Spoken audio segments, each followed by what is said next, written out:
We are kicking off today with former WWE superstar Alberto Del Rio, who shocked the wrestling world this week when he lost complete control during an appearance on Venga La Alegría, a popular morning show on TV Azteca. Del Rio was being interviewed about his ongoing rivalry with El Hijo del Vikingo, but tempers quickly flared as he got into a physical altercation with a member of the Venga La Alegría team. Things began to heat up when Del Rio was invited to join a segment with the show's team. What started as a simple exchange of words turned into chaos as Del Rio threw one of the staff members to the ground in a fit of rage. Viewers were left stunned as they watched on in disbelief as the wrestler, between punches, ripped the man's shirt before lashing out further. The situation only intensified as Del Rio lunged at the individual, continuing the attack until security and staff members were forced to step in and separate him. Del Rio then launched his fury towards Vikingo as he decided to mock the younger wrestler's appearance and ambition in life. "I didn't know the kid. I came back to Mexico, Arena Ciudad de Mexico. I win the AAA Mega Championship again, and suddenly this clown shows up looking like a backup dancer from the Cumbia Kings, about 4'3" with some haircut I couldn't even describe. And he goes, 'I want to be next in line, maybe the greatest champion.' I told him, 'Bro, the subway closes at 11, beat it.'" Del Rio went on to disrespect Hijo del Vikingo's father, King Vikingo, who had been involved in the feud, proving there was nothing he wouldn't do to get under his opponent's skin. "What's that man doing out there? He's been retired forever. Is he out there trying to fan his son like a ceiling fan? Come on." He further criticized King Vikingo's place in the ring, saying, "That old man looked like he just got off a construction job, shoes covered in cement, and suddenly he's getting in the ring? What's that about? He's like a streaker running onto a football field, doesn't belong here." An unbelievable incident then took place as he brutally assaulted Vikingo's father on set, ripping off his shirt as he continuously punched him as security attempted to restrain the former WWE superstar. However, their efforts were wasted as he broke a chair on set as the production team watched on in horror as a woman could be heard screaming and asking him to leave the set in what had become a terrifying situation. The entire episode, including the physical altercation, quickly went viral across Mexican media, with fans and journalists alike questioning Del Rio's behavior and whether the incident was part of a staged wrestling act or a real loss of control. Ringside News claims this is part of a storyline designed to build hype for Del Rio and El Hijo del Vikingo's upcoming match on May 31st, 2025, and there's no doubt it achieved that goal. But one thing is for sure, the controversy surrounding this match is far from done. Do you think Del Rio crossed a line with his actions on Venga La Alegría, or is this just another part of the ongoing feud? Please share your thoughts and feedback in the comments section below. Seth Rollins is currently back on top of WWE as the Visionary is running things on Monday Night Raw with his new faction flanked by his side, including his latest recruit, Bronson Reed. The Architect has seemingly got everything under control after qualifying for the men's Money in the Bank ladder match by defeating Sami Zayn and Finn Balor this past week on Raw. Still, there's a possibility that he might recruit Karrion Kross as a fourth member in the future. The former NXT champion has been attracting a great deal of attention lately due to his backstage segments and microphone skills. To get the most out of him, Rollins could introduce him as his newest member of his group soon. Kross is a heel in WWE right now who likes to create as much chaos as possible among the WWE roster with his meddling in mind games, which is why his inclusion in Seth's faction might make sense. How would you feel about Kross joining forces with Rollins and his new group? Let us know in the comments.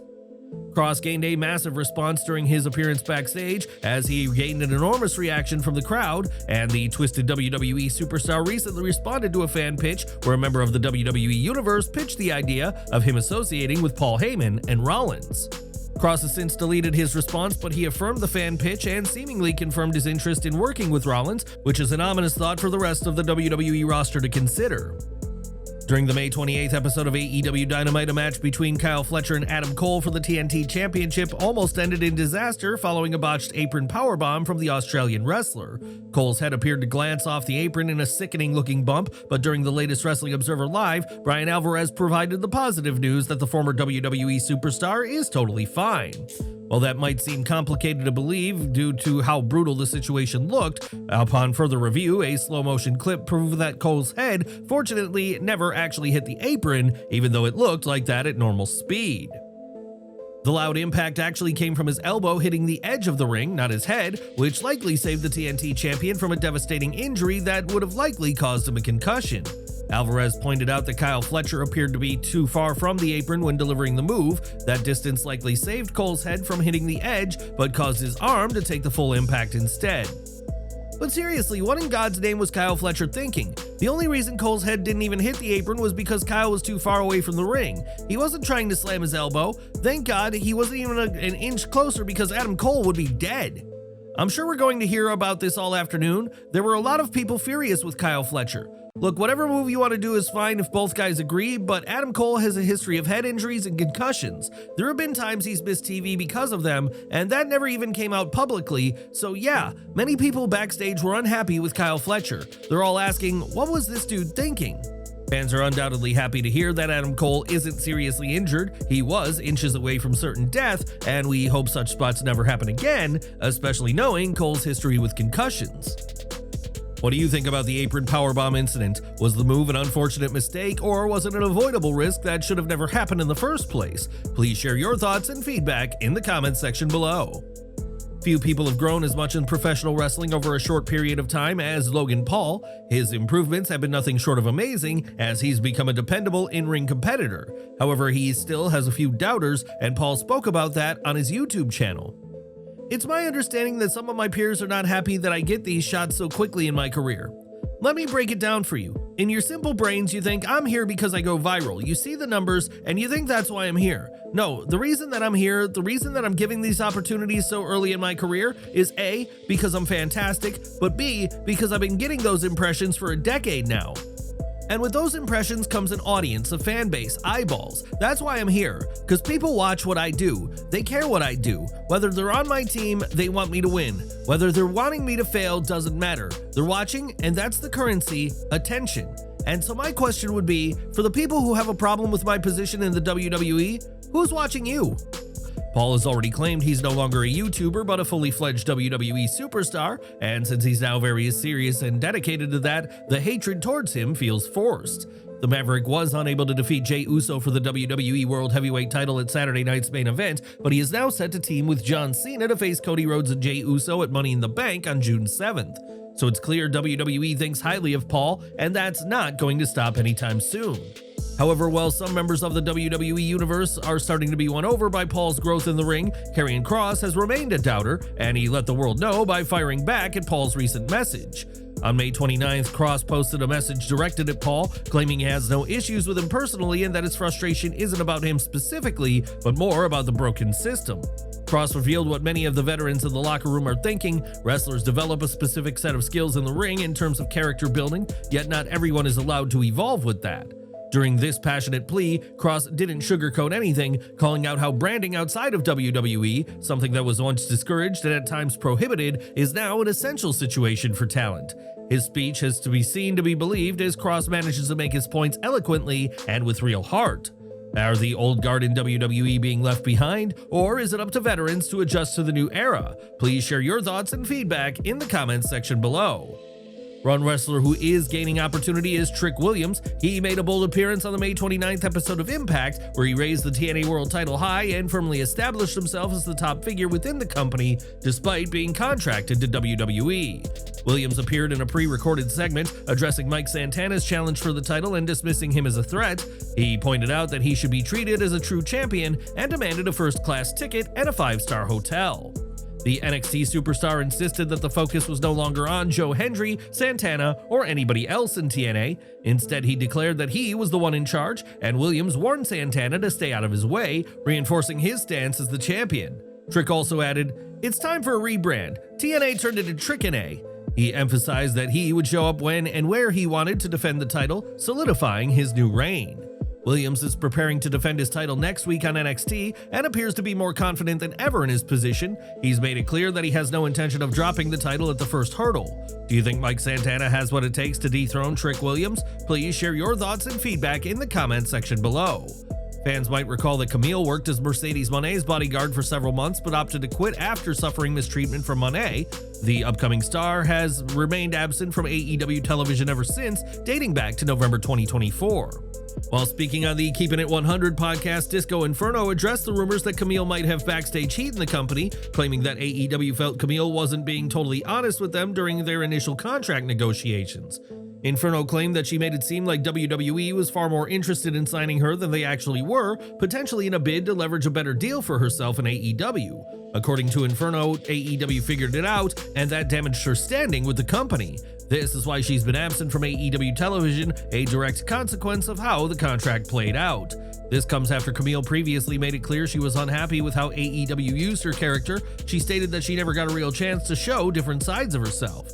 Kamille was written off television when she was attacked during a backstage segment on an episode of AEW Rampage in November, and Tony Khan has since addressed her status and made it seem like she was going to return to television, but it still hasn't happened.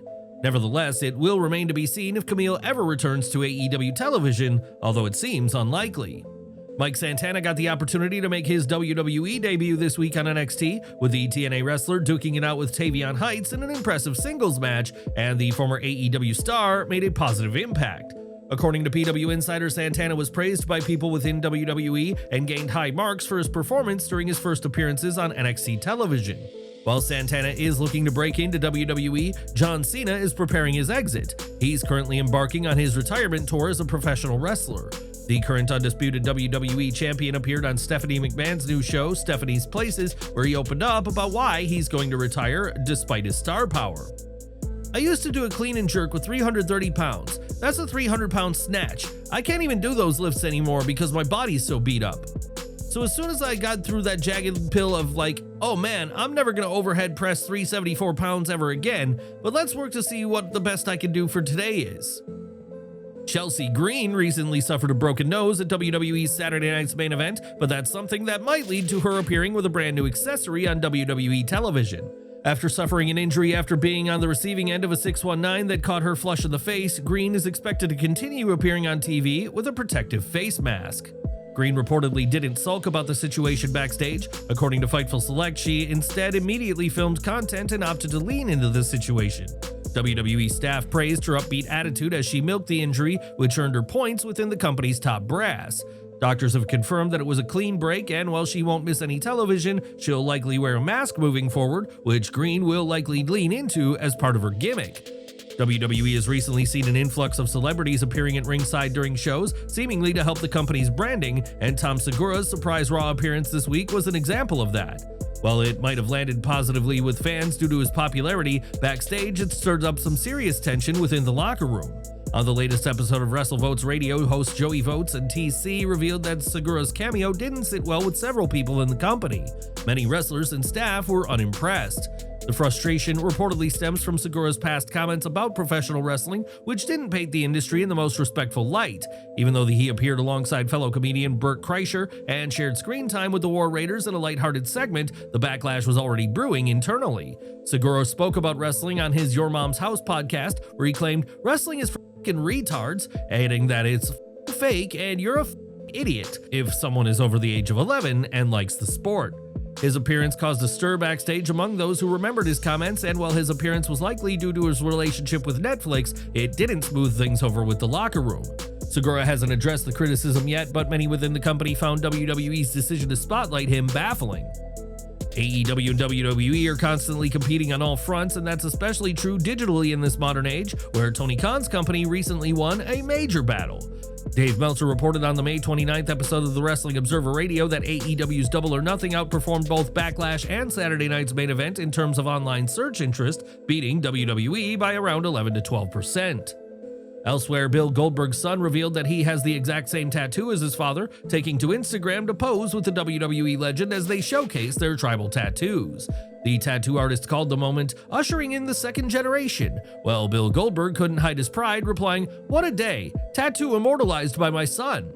It's a massive statement of how close the two men are, and it comes at a fitting time when Goldberg is preparing for what's expected to be his retirement match this summer, which will be a special moment for him.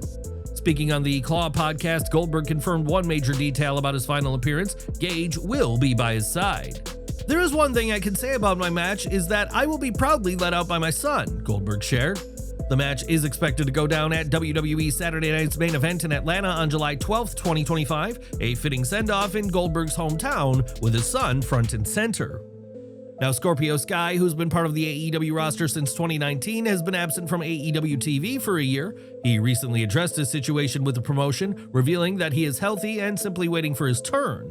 During the post-Double or Nothing scrum, Tony Khan was asked about Sky and stated that they discussed some ideas, but those plans did not come to fruition. I like Scorpio Sky, and it's interesting. Scorpio Sky's name came up recently, and he mentioned that he is looking to come back, and I had talks with Sky about different ideas and things we could do in greater detail. Scorpio Sky is somebody who's been here from day one. I have a lot of respect for him. I had an idea for him that I think is a good idea, and we talked about it, but I think it didn't work out for reasons between us. But it's also a legit thing, and I'm fine with it, and I'd like to use him for a different idea when the time is right. The AEW CEO reiterated that he likes and respects the veteran star, and seemingly hinted that he is open to working with him again. Sky's last match in AEW and its ROH came way back in 2023, however, he continues to feature in various indie promotions. Finally, there's a lot of excitement surrounding the upcoming WWE x AAA Worlds Collide event, which will feature talent from both promotions. However, another familiar face is expected to be a part of the show, ex-WWE superstar Lince Dorado. PW Insider is reporting that he is on the list of wrestlers slated to be at the show, although it's unknown if he'll be wrestling or just helping backstage.